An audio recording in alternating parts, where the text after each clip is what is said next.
Assalamualaikum warahmatullahi wabarakatuh. Perkenalkan, nama saya Putri Ratna Juwita, mahasiswi dari Universitas Muhammadiyah Tangerang dengan nomor induk 2488 10 10 002. Di sini saya akan mempresentasikan sebuah makalah berjudul Identifikasi dan Perumusan Masalah. Presentasi ini untuk memenuhi tugas UTS dari mata kuliah Metode Penelitian Bahasa dan Sastra Indonesia dengan dosen pengampu Ibu Dr. Goziah MPD.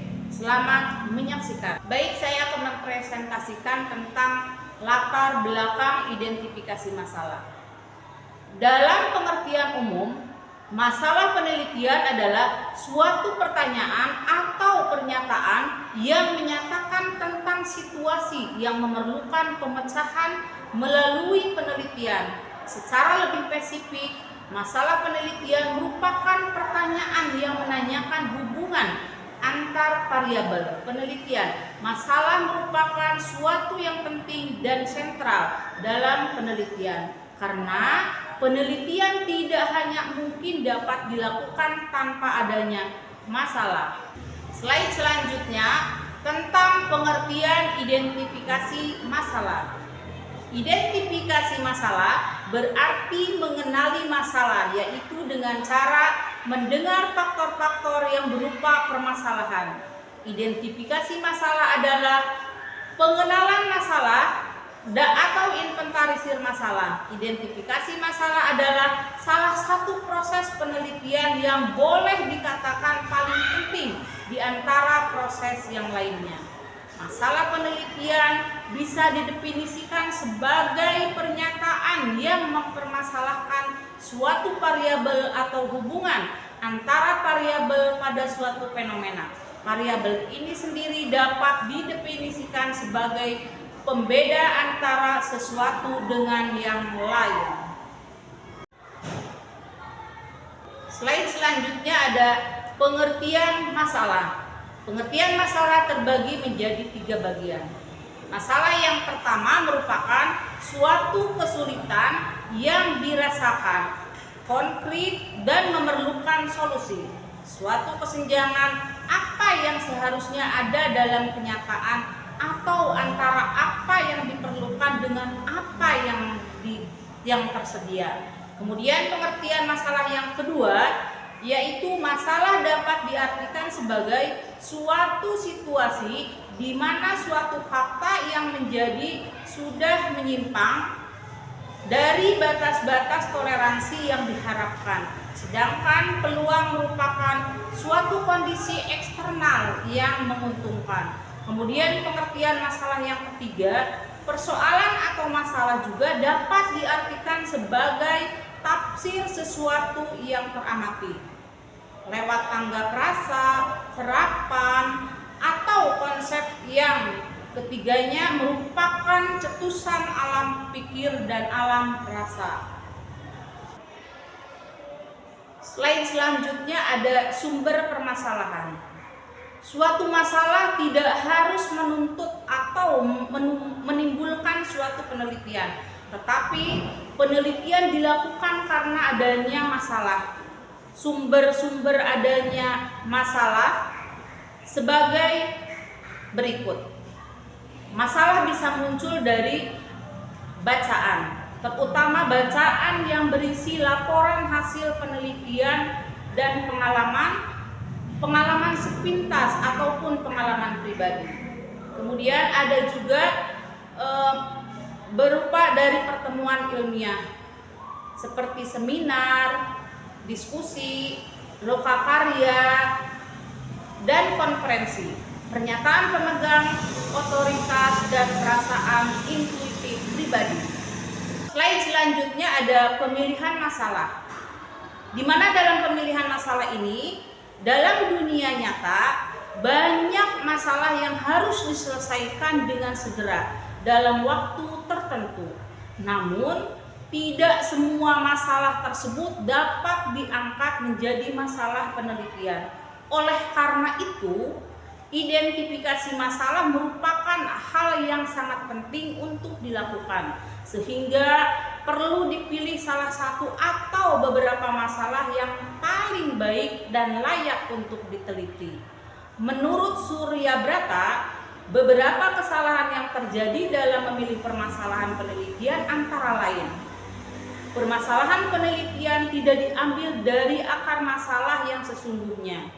Kemudian permasalahan yang akan dipecahkan tidak sesuai dengan kemampuan peneliti, baik dalam penguasaan teori, waktu, tenaga, dan dana. Permasalahan yang akan dipecahkan tidak sesuai dengan faktor-faktor pendukung yang ada.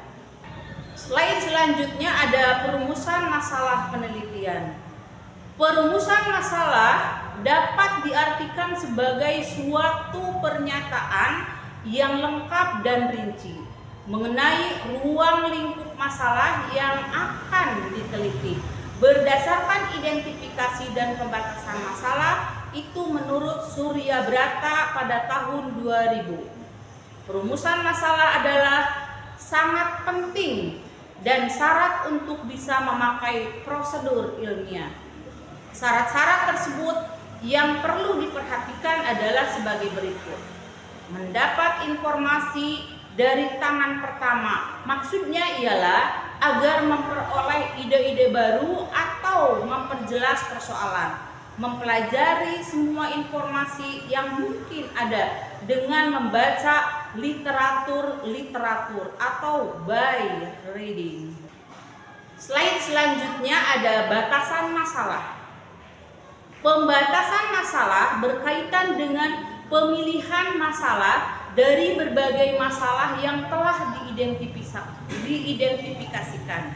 Dengan demikian, masalah akan dibatasi menjadi lebih khusus, lebih sederhana, dan gejalanya akan lebih mudah kita amati.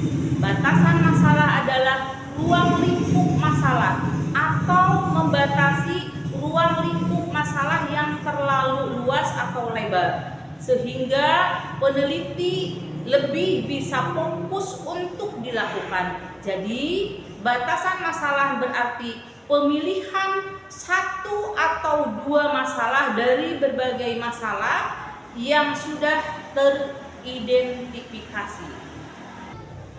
Slide selanjutnya ada kesimpulan dari identifikasi masalah, di mana dalam kesimpulan ini menjelaskan bahwa berdasarkan pembahasan di atas dapat disimpulkan bahwa identifikasi masalah adalah pengenalan masalah atau inventarisir masalah, sumber dari suatu permasalahan antara lain bacaan, pengamatan sepintas di lapangan, pengalaman, pertemuan ilmiah, otoritas, wawancara, dan angket. Merumuskan masalah berarti mendeskripsikan dengan jelas masalah yang dihadapi.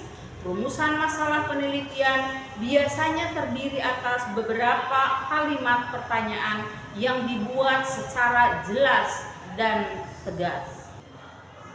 Pada slide terakhir di sini dijelaskan tentang daftar pustaka. Di mana daftar pustaka ini saya ambil yang pertama dari Khalid Narbuko dan kawan-kawan pada tahun 2008 tentang metodologi penelitian Jakarta Bumi Aksara. Kemudian daftar pustaka yang kedua saya ambil dari Indriantoro N dan B Supomo pada tahun 1999 tentang metodologi penelitian bisnis untuk akuntansi dan bisnis Yogyakarta BPPE. Kemudian yang ketiga ada Moleong Lexi J pada tahun 1996 tentang metodologi penelitian Bandung Rosda Karya. Kemudian yang keempat ada Noto Hadi Prawiro T 2006 tentang metodologi penelitian dan penulisan ilmiah Yogyakarta Universitas Gadjah Mada. Kemudian selanjutnya ada daftar pustaka melalui Setiosari Punaji pada tahun 2012 tentang metode penelitian pendidikan dan pengembangan Jakarta Kencana. Selanjutnya, daftar pustaka dari Singarimbun Masri Effendi Sofian pada tahun 1989 tentang metode penelitian survei Jakarta LP3ES.